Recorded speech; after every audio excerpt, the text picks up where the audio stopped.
Mateo 28 y vamos a retomar algo que ya hemos leído muchas veces, pero lo quiero agarrar de base nuevamente. En el versículo 18, si está ahí conmigo, Mateo 28, 18, y bienvenidos si ya está la transmisión, también los que ven por internet. Dice: y Jesús se acercó y les habló diciendo: toda potestad me es dada, ¿dónde? En el cielo y en la tierra. Por tanto, id y haced discípulos a todas las naciones, bautizándolos en el nombre del Padre y del Hijo y del Espíritu Santo, enseñándoles que guarden todas las cosas que os he mandado. Y he aquí, yo estoy con vosotros, ¿cuántos días? Todos los días hasta el fin del mundo. Amén. Señor, gracias por tu palabra, por esta noche. Gracias por permitirnos estar aquí con vida. Señor, nos disponemos a escuchar y estudiar tu palabra, que podamos ser enseñados, edificados, formados, Señor, y que tú abras nuestro entendimiento cada vez más para poder realizar la labor que tú, Señor, has comenzado y que has, Señor, preparado para nosotros. Bendícenos en esta noche en el nombre de Jesús. Amén y amén. Puede tomar su lugar. Fíjese que quiero continuar, en esencia quiero continuar con lo que ya hemos estado compartiendo, pero hoy quiero plantar como unos cimientos con respecto a lo que, si Dios nos permite, el día domingo vamos a estar compartiendo más específica y directamente.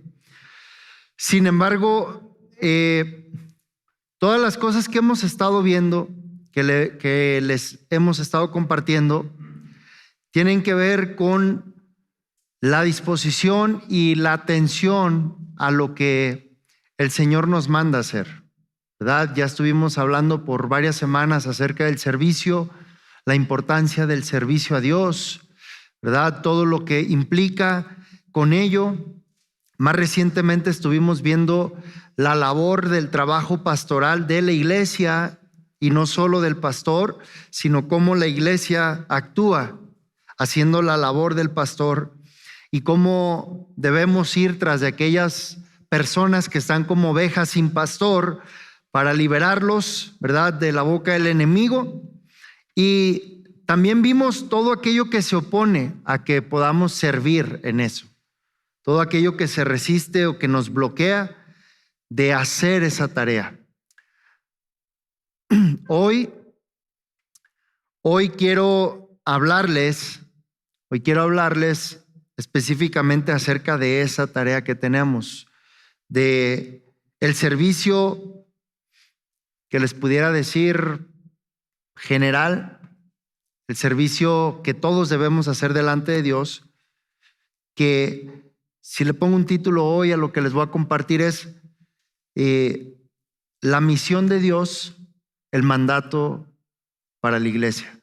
Amén. La misión de Dios, el mandato para la iglesia. Porque la misión de Dios es que todos aquellos que aún están perdidos sean alcanzados. Él no quiere que nadie perezca, sino que todos procedan al arrepentimiento. Pero esta tarea nace de la encomienda, del mandato que Jesús le deja a los discípulos que posteriormente se convierten en la iglesia de Jesús, pero que sigue con la esencia de cumplir el mandato, ¿verdad? Para Dios la misión es alcanzar al perdido, para nosotros es el mandato de ir y hacer la labor que Él nos encomendó. Ahora Jesús parte desde aquí diciendo: toda potestad me es dada en el cielo y en la tierra. Porque esta potestad me ha sido dada, vayan y hagan discípulos.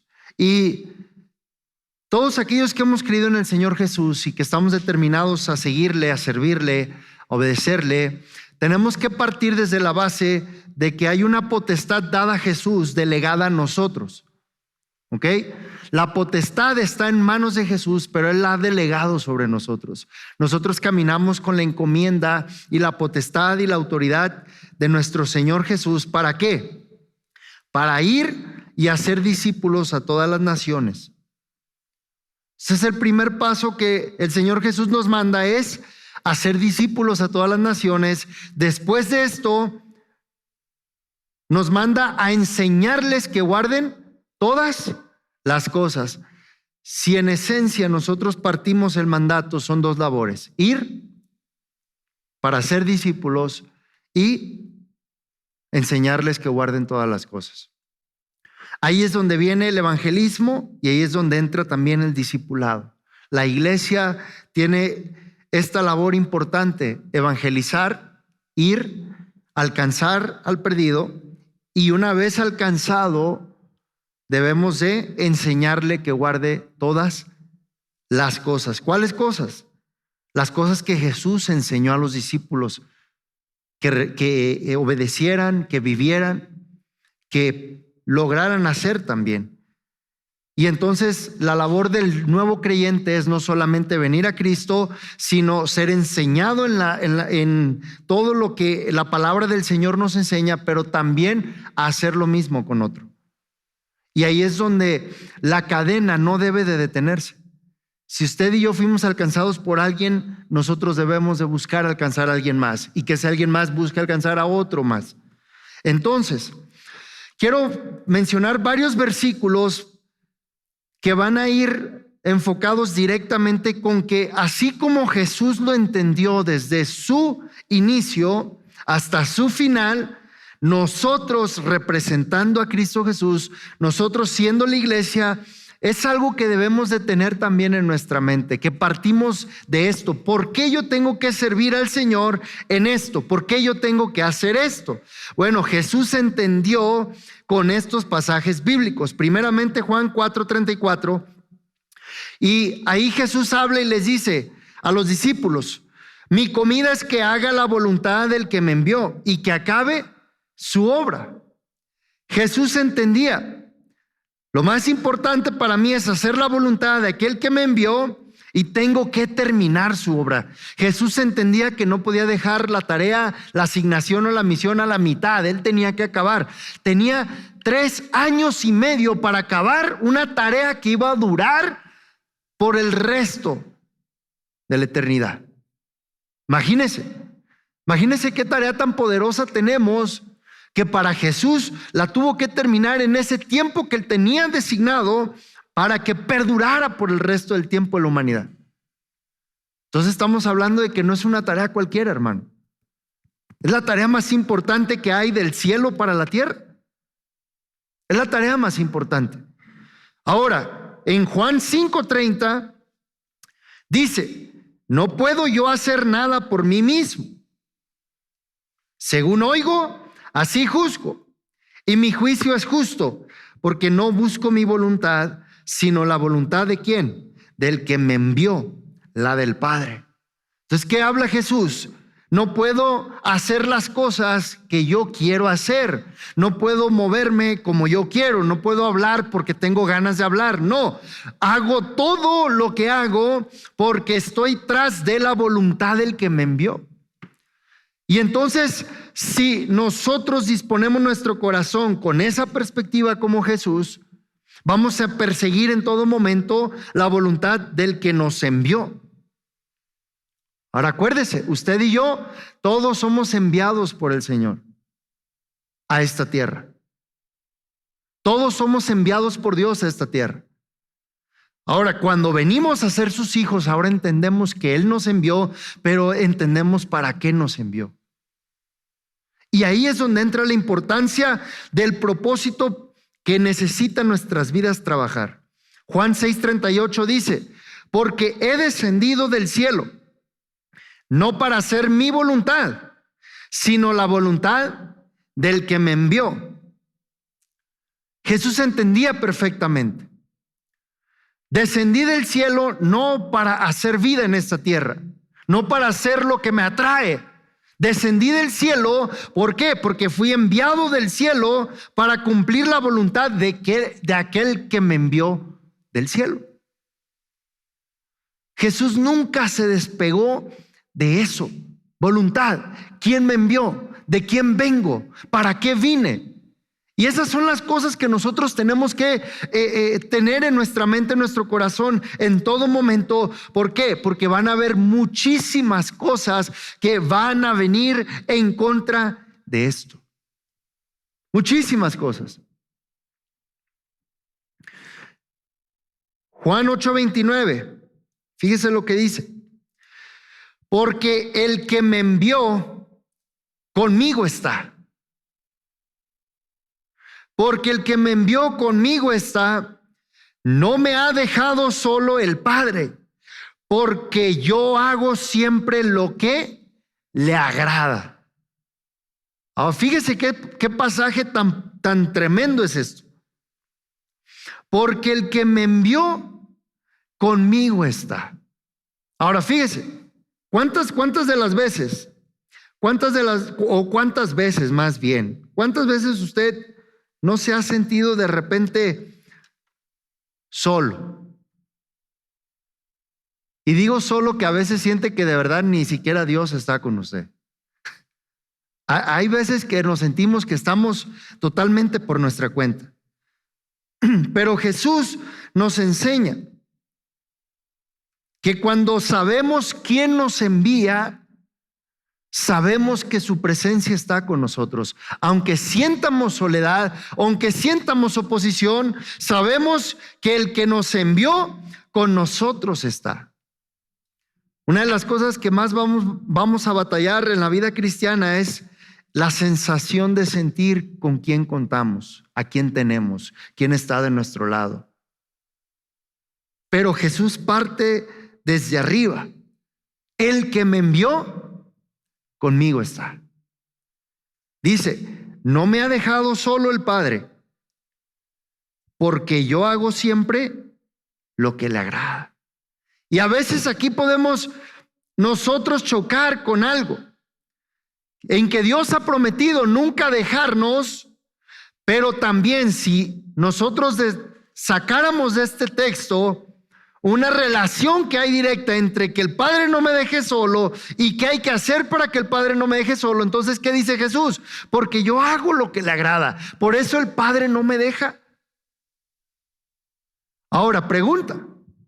¿Será que a veces sentimos la soledad de parte del Padre porque hicimos algo que no le agrada? Les pregunta. ¿Será?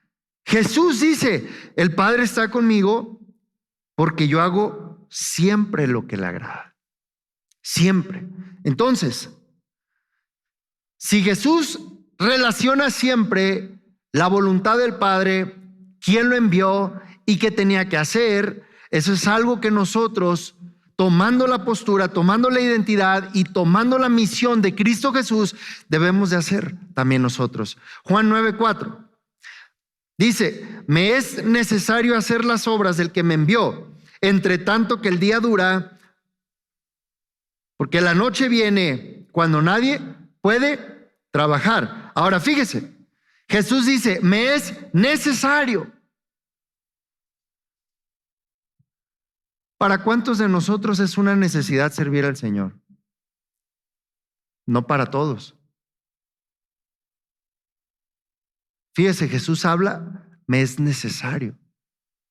Hay veces que nos es carga, hay veces que nos es indiferente, hay veces que nos es insignificante, hay veces que nos es pesado, hay veces que nos es desafiante. Jesús dice, no, para mí es necesario. Me es necesario entre tanto que el día dura. Cuando todavía hay oportunidad de trabajar, debemos trabajar. Dice, la noche viene. Y va a llegar el momento donde la noche va a venir, hermanos, y ya no va a haber tiempo de hacer estas obras. De verdad va a ser increíble cuántos creyentes cuando llegue la noche van a estar y decir, híjole, si era verdad todo lo que predicaron. híjole, se acabó el tiempo de verdad.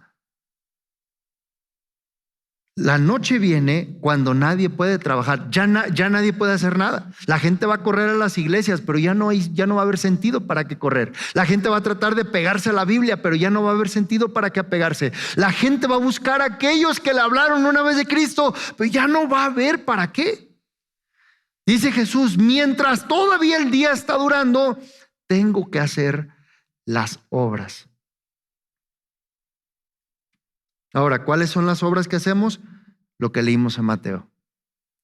La obra más importante que usted y yo podamos hacer es ir a ser discípulos y enseñarles que guarden todas las cosas. Eso es la obra más importante. Jesús nos enseña que esa era la obra más importante. Ahora, chéquese esto. Muchos cristianos creen que la misión más importante de Jesús o la primer misión de Jesús era morir en la cruz, y no lo era. La primera misión de Jesús la cumplió antes de ir a la cruz. Fíjese, vaya en San Juan 17 para que vea que no me estoy inventando alguna herejía. San Juan 17.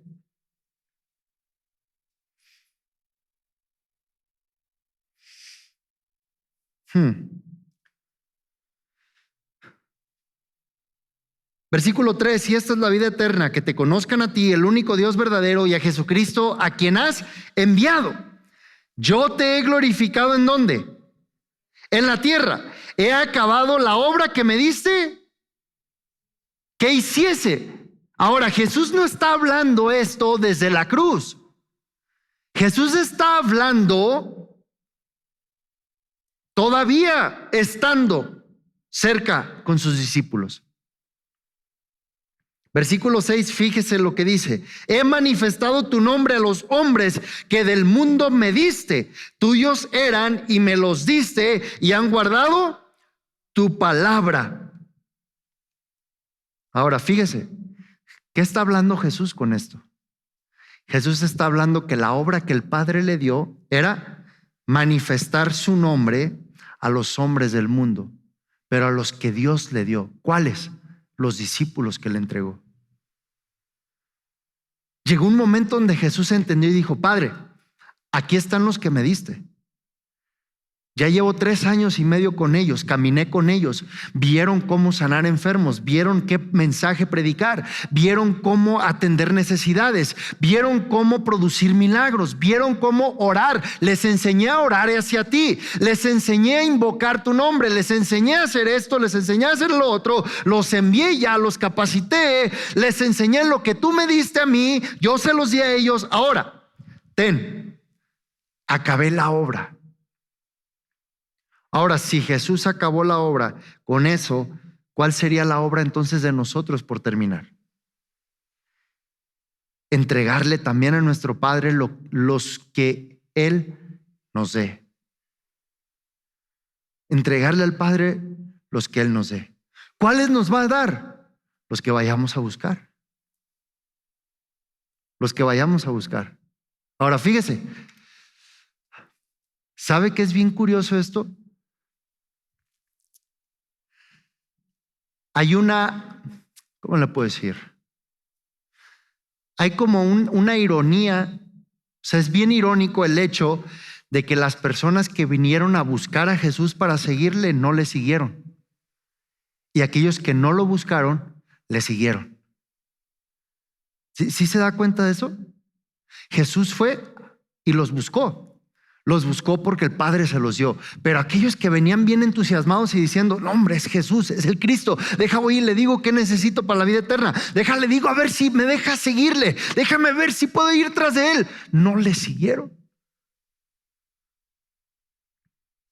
Y la Biblia dice que no es del que corre ni del que arrebata, sino de quien Dios alcanza misericordia. ¿A quién le vamos a entregar al Padre? A los que vayamos y busquemos. Por aquellos por los cuales vamos a estar orando. ¿A quién le vas a entregar al Padre? ¿A quién le voy a entregar al Padre? Fíjese, el joven rico quiso seguirle. Le preguntó qué había que hacer para seguirle. Le contesta a Jesús y le dolió en su corazón. No le pudo seguir. Viene otro y le dicen, Señor, déjanos seguirte. Ok, deja todo, vámonos. No, pero deja que entierre a mis padres.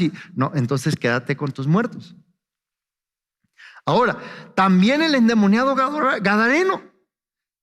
Jesús lo libera, Jesús lo restaura y se pone a sus pies inmediatamente y estaba casi con un pie en la barca y le dice, espérate, no te liberé para seguirme.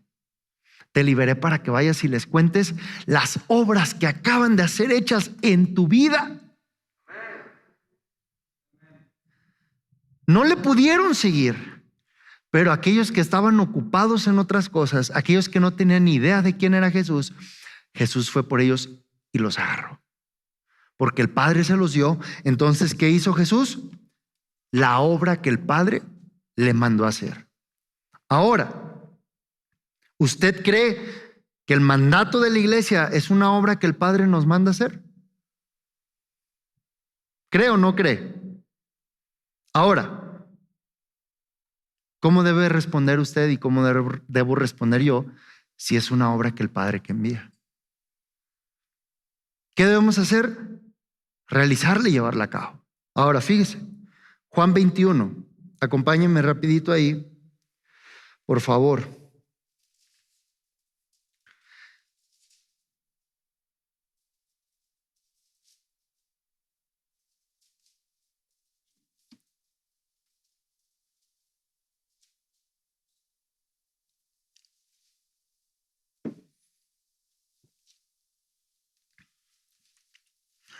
El versículo 1 dice, después de esto Jesús se manifestó otra vez a sus discípulos junto al mar de Tiberias y se manifestó de esta manera.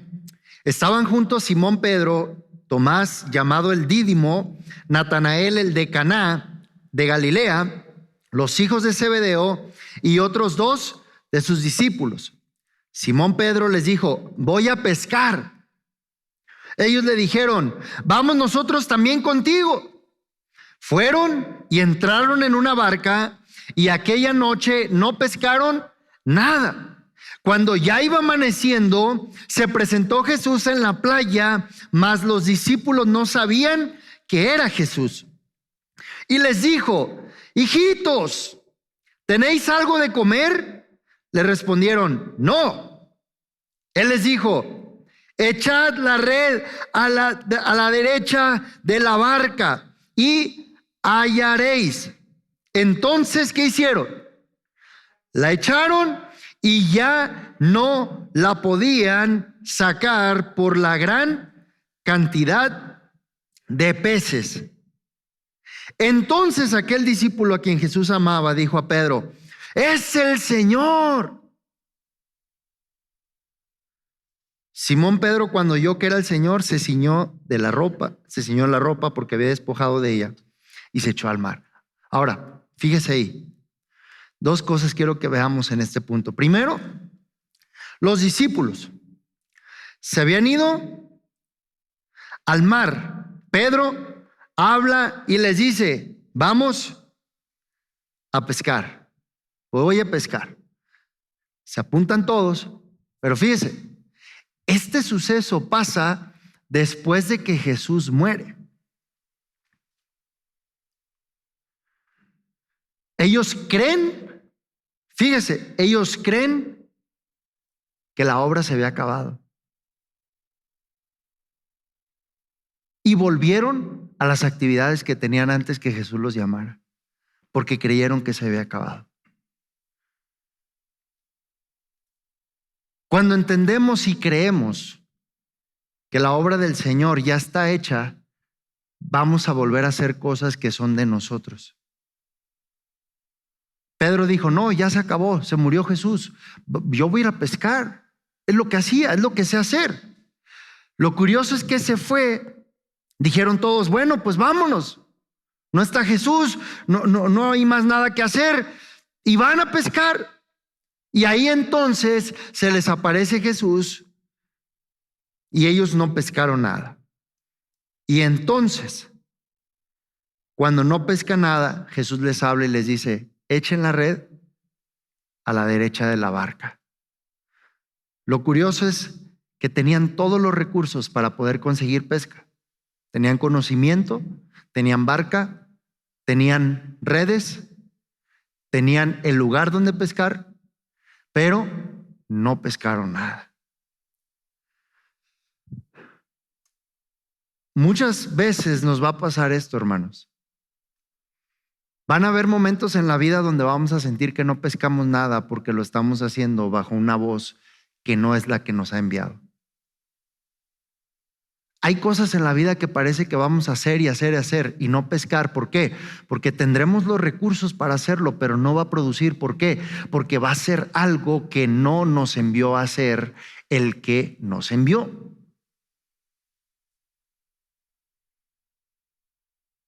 Jesús ya les había dicho: Pedro, vas a ser pescador de hombres a partir de ahorita. Es decir, no vas a volver a pescar en tu vida. Y ahí va Pedro otra vez. No produjo. ¿Por qué? Porque volvió a hacer algo que era de él.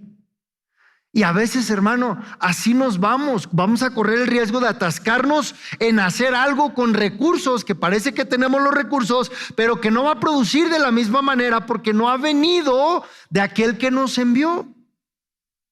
Y esa va a ser la lucha que vamos a tener, hermano, entre que hago yo, porque si yo entiendo que Él me envió, yo entiendo que Él está en control. Él está a cargo.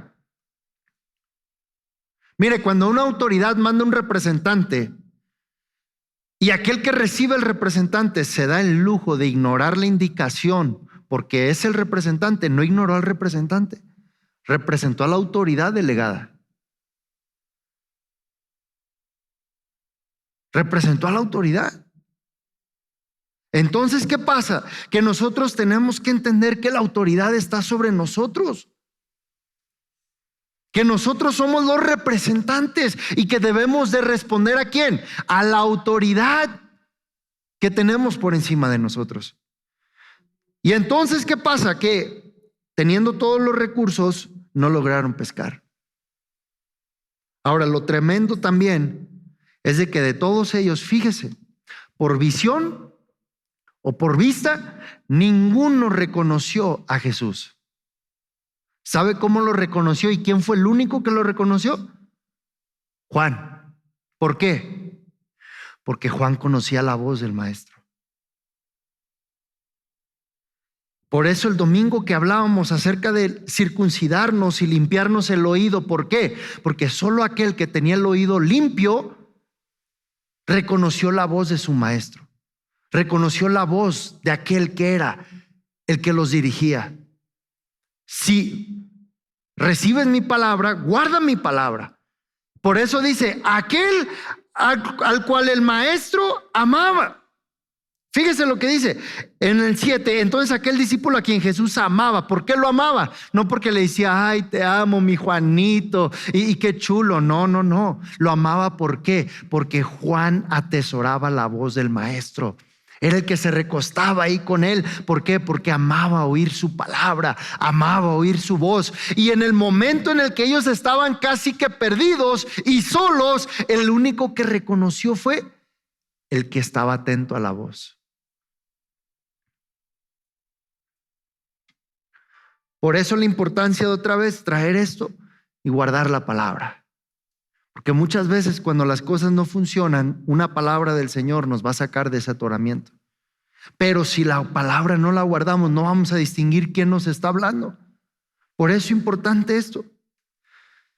Que veamos que necesitamos seguir a Jesús para que Él nos haga pescadores de hombres. Necesitamos. Ahora escúcheme. Bajo este ejemplo, la Biblia no lo dice, pero bajo este ejemplo, entonces podríamos decir que cuando uno pierde la capacidad o no está pescando hombres es porque no está siguiendo a Jesús. Si agarramos la imagen de Pedro, dice, síganme y los haré pescadores de hombres. Ahora, mientras Pedro dejó de seguir a Jesús, ¿pescó qué? Peces. Mientras Pedro siguió a Jesús, pescó hombres. Ahora, ¿cuál va a ser la iglesia? ¿La que pesca peces o la que pesca hombres? ¿Cuál de los dos vamos a hacer? ¿Cuál vamos a decidir vivir? ¿Cuál es la que vamos a hacer? Jesús les dijo, aguanten, esperen, porque va a venir la promesa. ¿Qué pasó? Se desesperaron y se fueron a pescar. Jesús se les tuvo que aparecer. Cuando yo pierdo el rumbo, por eso Hebreos nos dice que puestos los ojos en Jesús, el autor y consumador de nuestra fe. ¿Por qué? Porque si yo pongo los ojos en Jesús, yo sigo a Jesús, yo entiendo que sigo a Jesús. ¿Por qué? No para hacerme cristiano, no para hacerme religioso, ni siquiera, escúcheme, ni siquiera para salvarme.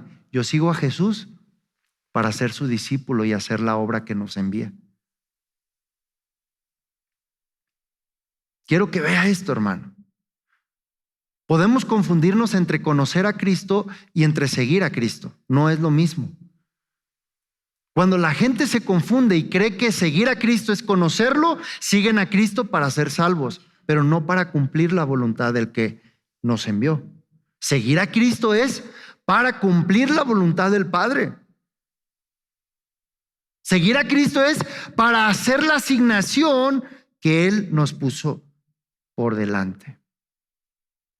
Ahora, fíjese, si Jesús le dice, lanza la red al lado derecho de la barca, y sacaron un montón de peces, y ellos habían pescado toda la noche y no habían sacado nada, ¿qué quiere decir? Que entonces seguramente lanzaron toda la noche la red del lado que ellos escogieron. Seguro nunca intentaron del lado derecho. Entonces Jesús les pidió el cambio, les dijo, a ver, háganlo con la indicación que yo les dé y háganlo al lado que yo les diga. Hay veces que pequeños ajustes de atender a la voz de Dios van a provocar grandes cambios.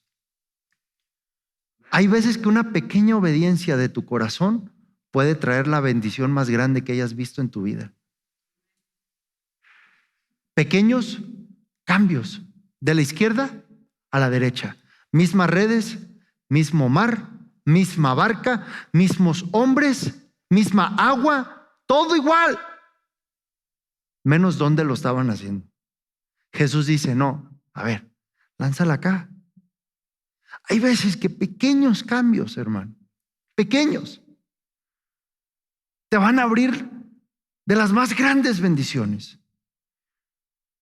Solo cuando Jesús habló y le dio indicación, Pedro vio en su vida la mayor cantidad de peces pescados en sus redes.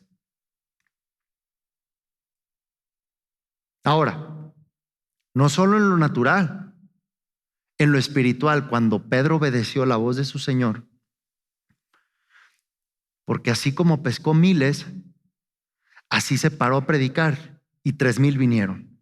Se paró a predicar y 5,000 vinieron. ¿Por qué? Porque no lo hizo porque nada más dijo, bueno, me dijo que predicara. No, lo hizo porque el Señor le ordenó, le mandó, le enseñó y le delegó a hacerlo.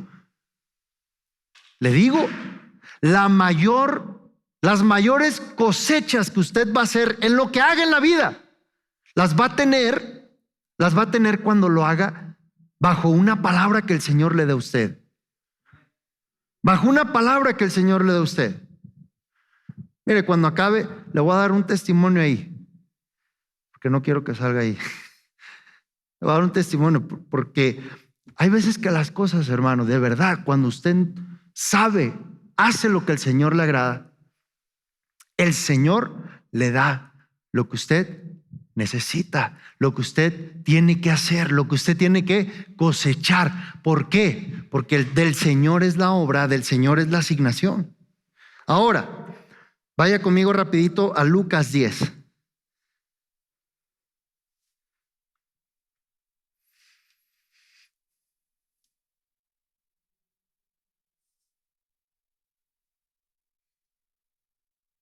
Lucas 10.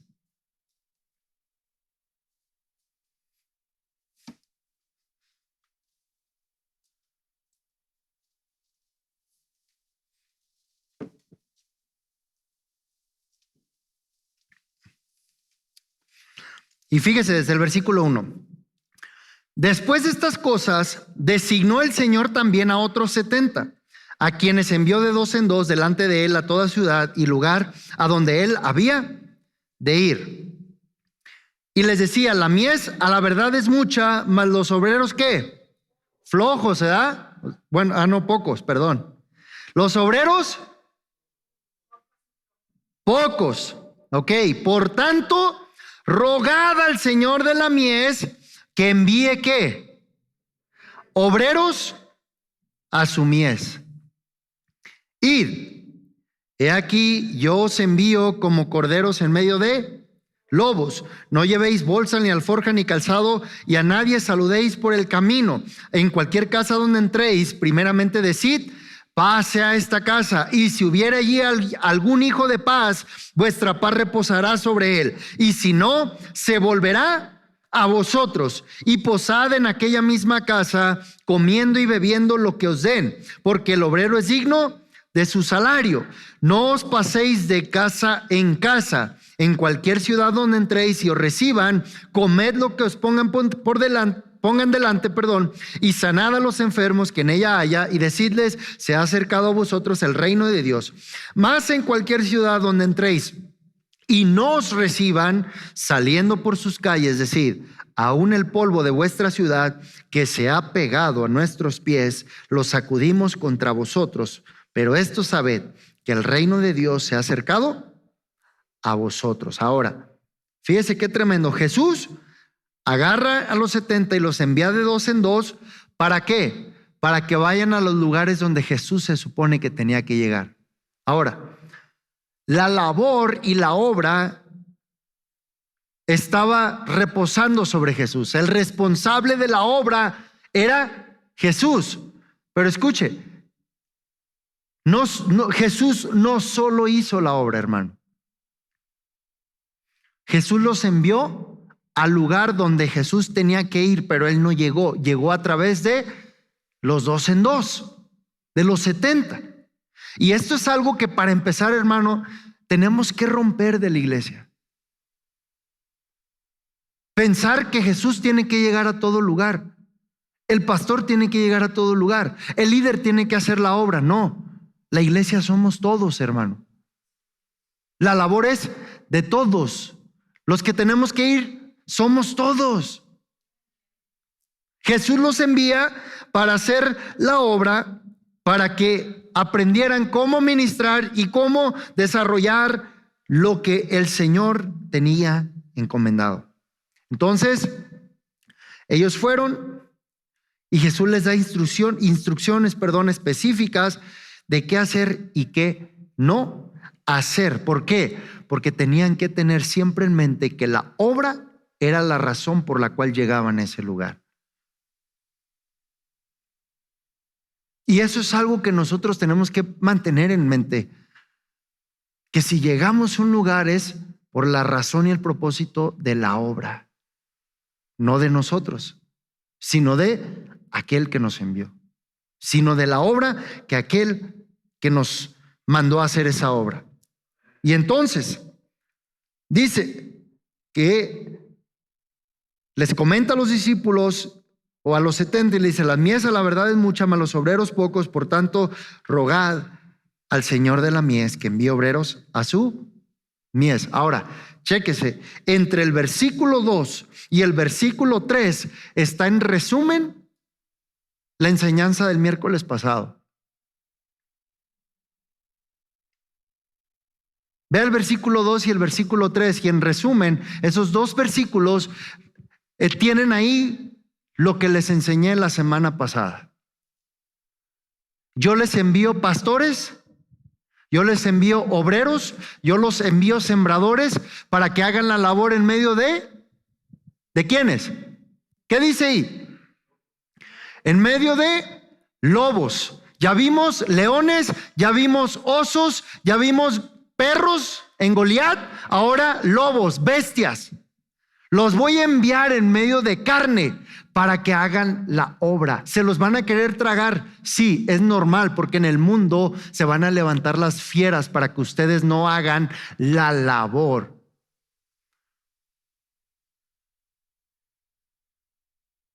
Si ve qué tan impactante es cuando de verdad vemos la perspectiva de lo que implica la responsabilidad de lo que tenemos por delante. Tenemos la tarea más grande, pero también tenemos una asignación que es delicada. No es cualquier cosa. Si no estamos listos, si no lo hacemos como el Señor nos dice, acuérdese, estamos en medio de lobos, de leones, de osos, de fieras. Si usted lee el pasaje de Marcos capítulo 1 en la sección donde Jesús es tentado por Satanás, dice en un versículo, dice que las fieras venían a él a tentarle, a atacarle. Pero los ángeles le servían.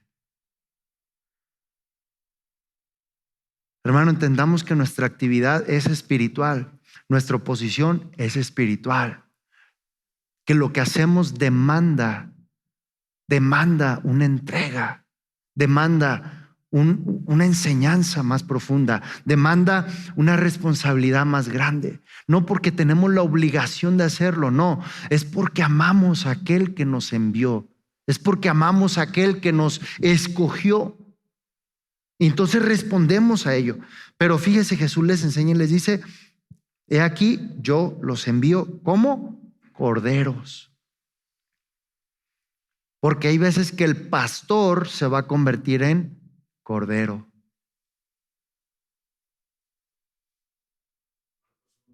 Marcos 1:13.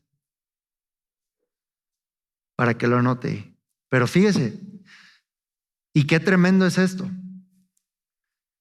Si Jesús nos manda delegado con su potestad y con su autoridad y en su representación, es porque nos envía con la identidad de quién Él es.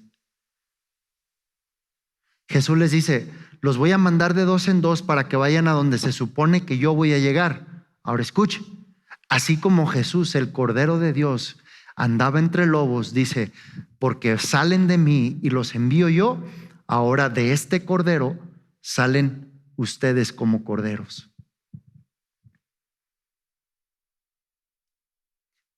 Los lobos que Jesús se enfrentó, ahí estaban entre ellos, fariseos, publicanos, lobos que estaban en contra de la obra. No se diga el enemigo.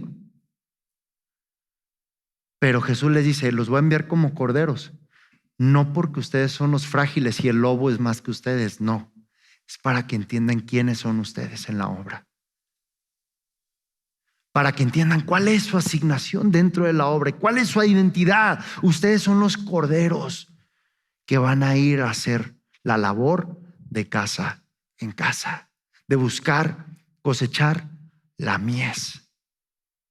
Ustedes son los que van a ir a hacer la obra. Ahora, voy a terminar con estos puntos y quiero que anote porque hay 5 puntos principales para la obra de ir a hacer el trabajo de la mies, de la cosecha, de buscar a aquellos que no han sido alcanzados. Y yo lo puse aquí como 5 campos que nosotros debemos de atender.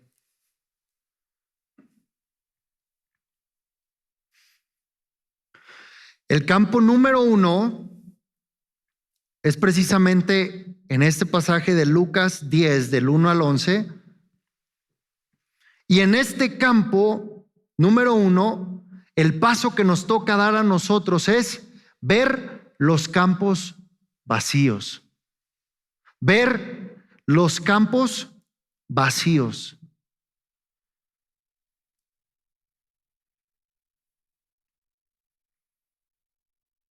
Jesús dice, a la verdad la mies es mucha.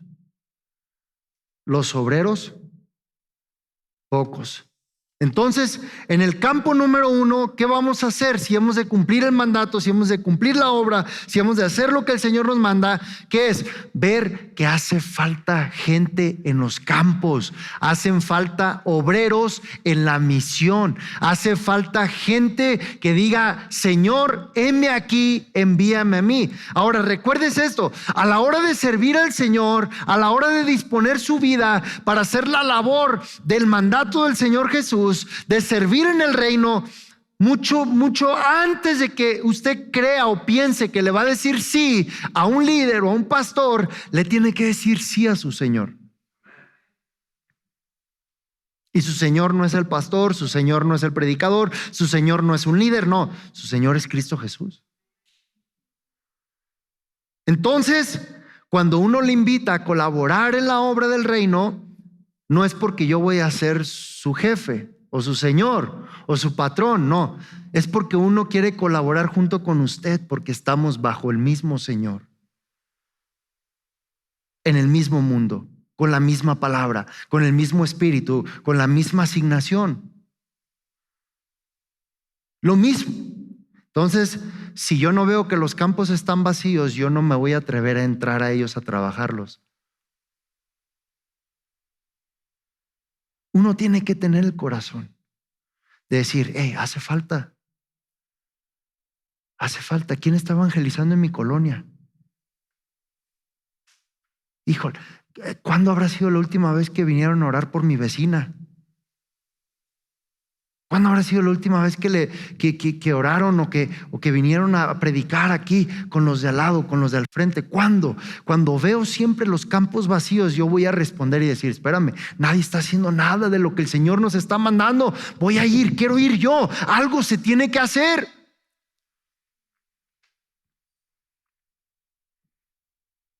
Y hermano, tenemos que cambiar la perspectiva. Iglesias, hay muchas. Obreros, pocos. Pocos, hermano. Y le digo, la invitación del Señor es de que su iglesia esté en los campos, no meramente en los templos. Porque poquito nos falta para colgarnos ahí en las paredes, ¿verdad? Como otros templos. O sea, porque nomás hacemos actividad de templo. ¿Sí se da cuenta? Pero lo que el Señor quiere es que su iglesia, y ya casi voy a beatificar a San David, pero lo que el Señor quiere es que su iglesia esté en los campos, no solo en la iglesia. Aquí es el entrenamiento nomás, pero si este entrenamiento no nos lleva a los campos, por eso primero ver los campos vacíos. Ahora, campo número 2, Juan capítulo 4, del 1 al 42. No lo vamos a leer, solo anótelo. Ya vamos a acabar. Juan 4, del 1 al 42. Y en este campo número 2, nuestra tarea ahora pasa de ver campos vacíos a difundir semillas del evangelio. En este campo número 2, tenemos que difundir semillas del evangelio. ¿Cuántas semillas tiramos? ¿Cuánta probabilidad de cosecha? Pero primero, difundir semillas. Si yo no veo campos vacíos de obreros y campos vacíos de semilla, que eso es algo que tenemos que ver. Anote por ahí si está anotando eso. Ver campos vacíos ¿de qué? De obreros y de semilla.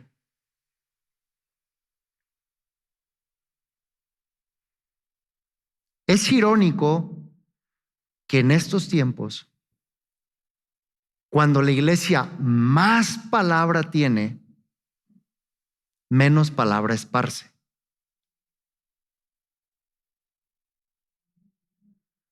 Cuando la iglesia más palabra tiene, YouTube, Facebook, Instagram, Spotify, redes sociales, podcast, lo que quiera, menos palabra esparce. Menos palabra esparce. Entonces tengo que ver primero campos vacíos de obreros y de semillas.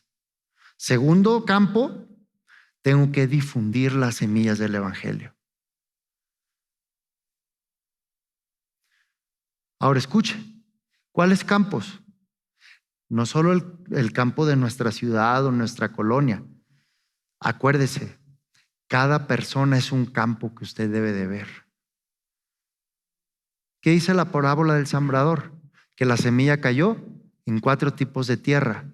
Y las tierras o los tipos de tierra eran los tipos de corazón, de persona. Cada persona es un campo. Por eso Jesús vio a las personas, a la multitud como ovejas sin pastor, como campos sin obreros y sin semilla. Si nosotros agarramos eso de Cristo Jesús, entonces vamos a hacer esta labor. Segundo, difundir semillas del evangelio. Campo número 3, Hechos capítulo 2, del versículo 38 al 47. Tercer campo, o campo número 3, en Hechos capítulo 2, del versículo 38 al 47.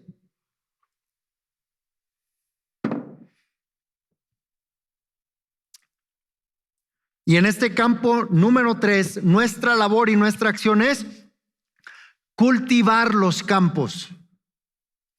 Cultivar los campos.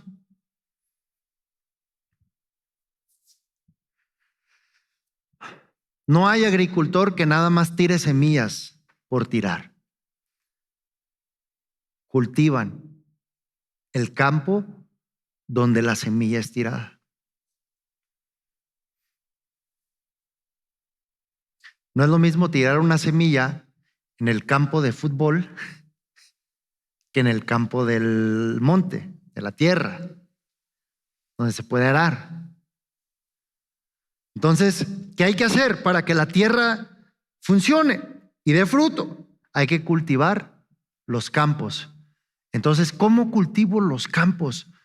Trabajando con las personas, relacionándome con ellos. Ahora, escuchen, le voy a dar acá un consejo de algo que creo que tenemos que mejorar y cambiar en general.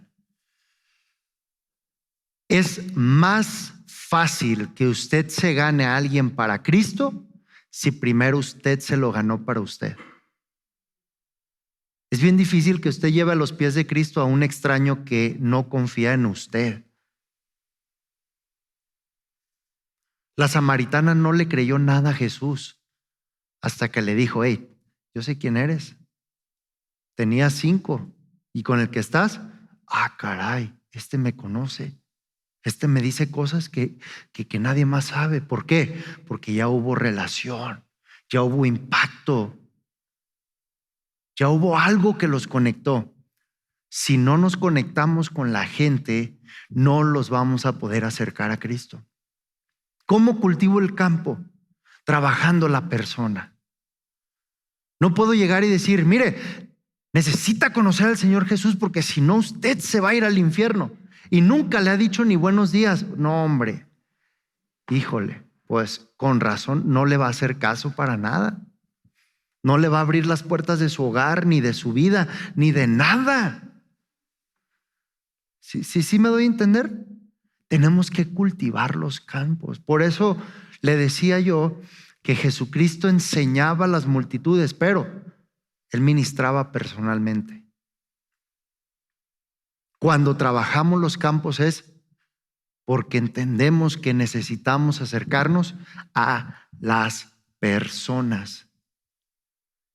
Ok, campo número 4. Igualmente, Hechos capítulo 2, del versículo 38 al 47.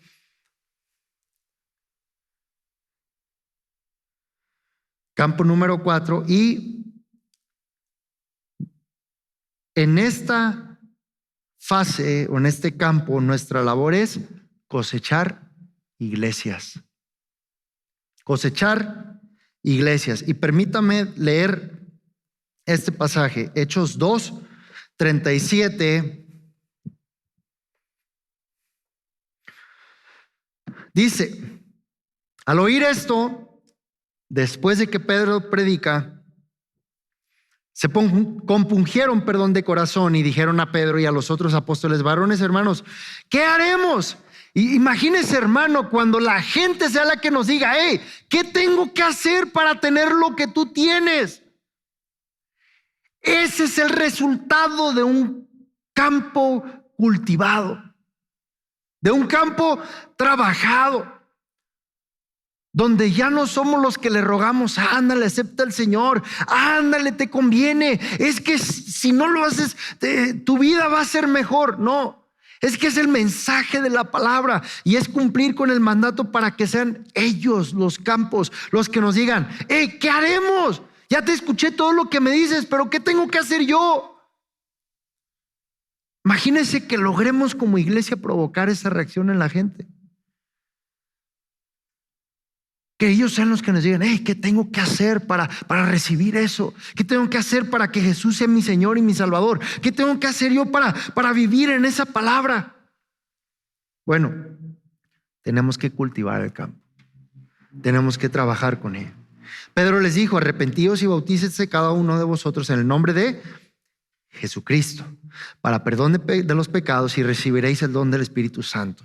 Porque para vosotros es la promesa, y para vuestros hijos, y para todos los que están lejos, para cuantos el Señor nuestro Dios llamare. Y con otras muchas palabras testificaba y les exhortaba diciendo: sed salvos de esta perversa generación. Así que los que recibieron su palabra fueron bautizados, y se añadieron aquel día como 3,000 personas. Fíjese cómo se empezó a cosechar lo que se estaba trabajando. Entonces, Pedro predica. Versículo 47, fíjese que también al último dice: y el Señor añadía cada día a la iglesia los que habían de ser salvos. Pero el Señor añadía como consecuencia del trabajo de los obreros. El Señor provocaba, porque Él es el que pone el querer como Él, hacer conforme a su perfecta voluntad. Y campo número 5, Mateo 28 del 18 al 20, que fue que leímos. Y aquí vamos a terminar.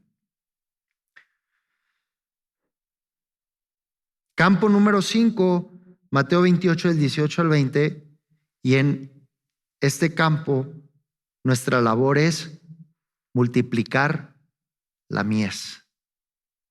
Multiplicar la mies.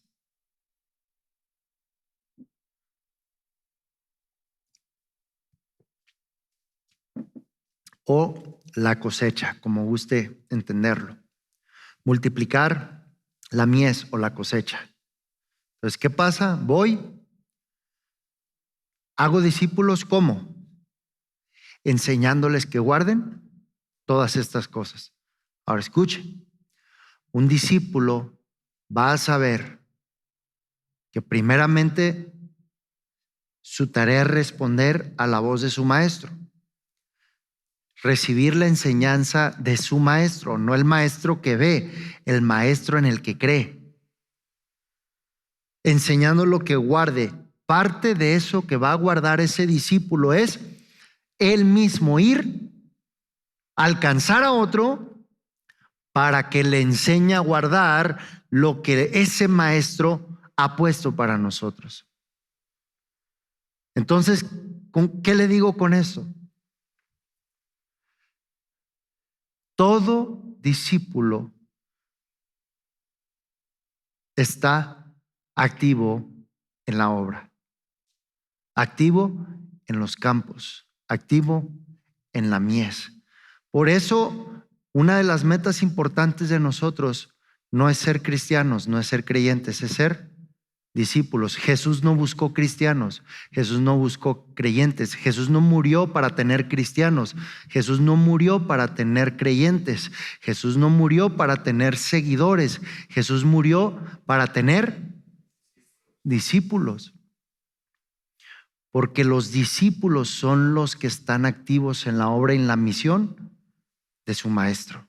Los discípulos son los que están activos en el campo. Los discípulos tienen la capacidad de reproducir y multiplicar. Entonces, ¿qué pasa? Que el discípulo sabe que hay que multiplicar la cosecha. Si hemos de recibir nosotros esto y si hemos de funcionar bajo esto, quiero que se lleve hoy. Si algo hoy se tiene que llevar es que necesitamos multiplicarnos.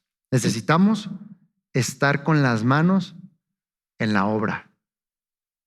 Necesitamos como iglesia estar en el campo. En el campo.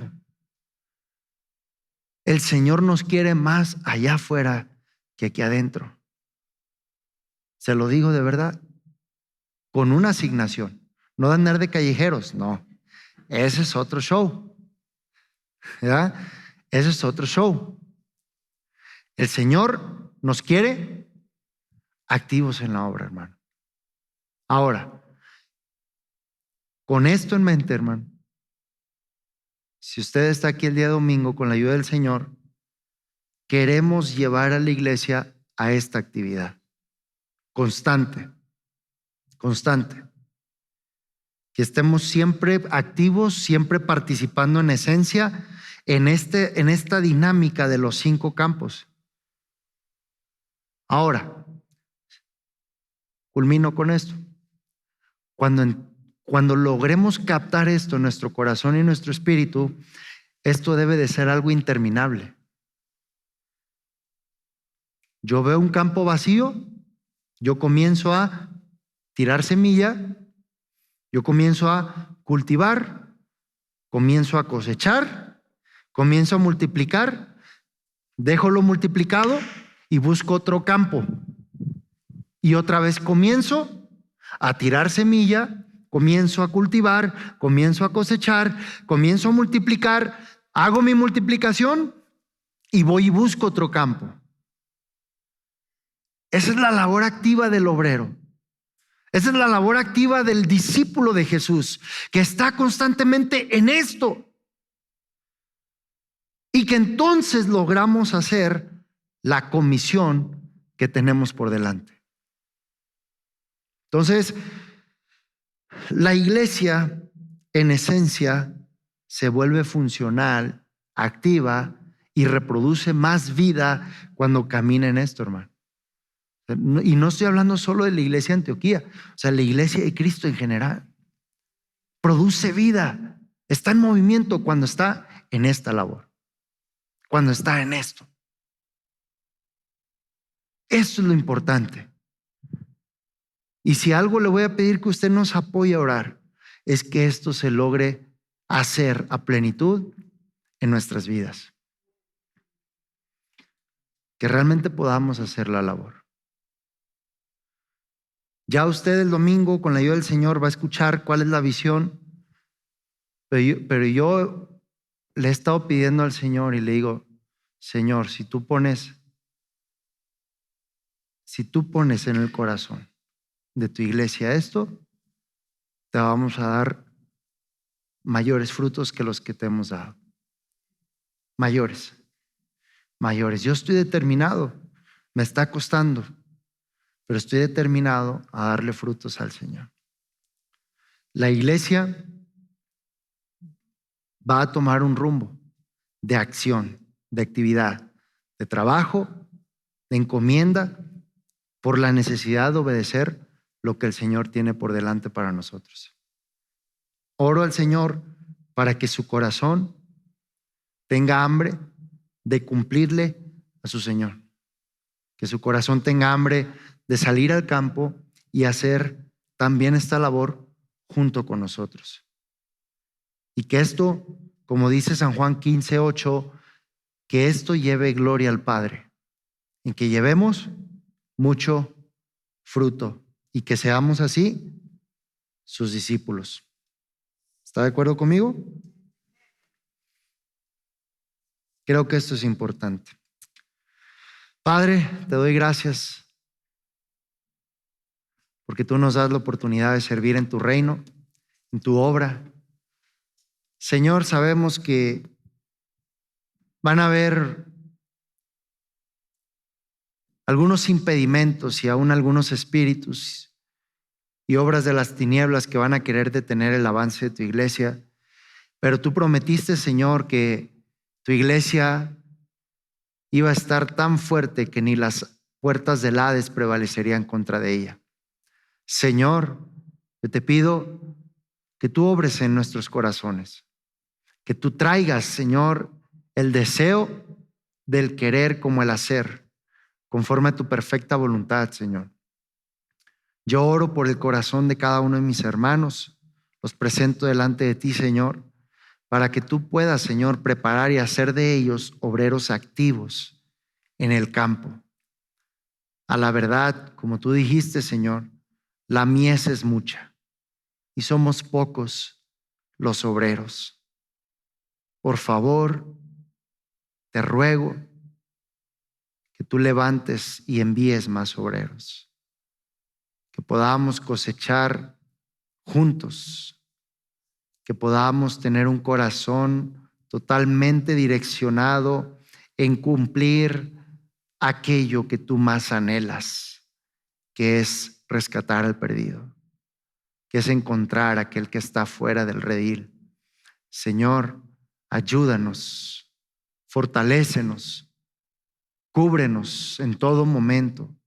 Yo sé que las fieras van a estar atacando y contraatacando, pero mayor es el que está en nosotros que el que está allá afuera. Y Señor, te pedimos que reprendas toda obra del enemigo que quiera oponerse a que tu iglesia se levante. Reprende toda obra de las tinieblas que quiere adormecer tu iglesia, que quiere influir sobre tu iglesia. En el nombre de Jesús, derroca toda potestad y espíritu de maldad que quiere detener el evangelio en esta ciudad. En el nombre de Jesús, oro que los dormidos despierten, los pasivos se levanten. Señor, que tú traigas una voz de mando y que llames a los guerreros, llames a los obreros, levantes valientes que se pongan en la brecha y que abran vallado para aquellos que van a comenzar a caminar en tu palabra, en tu evangelio, en tu verdad.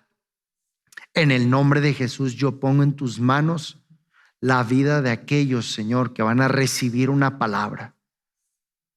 En el nombre de Jesús, yo te pido que tú obres en sus corazones. Tú hagas una obra nueva en cada uno de ellos. Y aún, Señor, renueva el entendimiento, renueva los corazones, renueva las mentes de los que estamos aquí para poder, Señor, estar listos, preparados, equipados para hacer la labor que tú quieres de nosotros. En el nombre poderoso de Jesús. Amén y amén.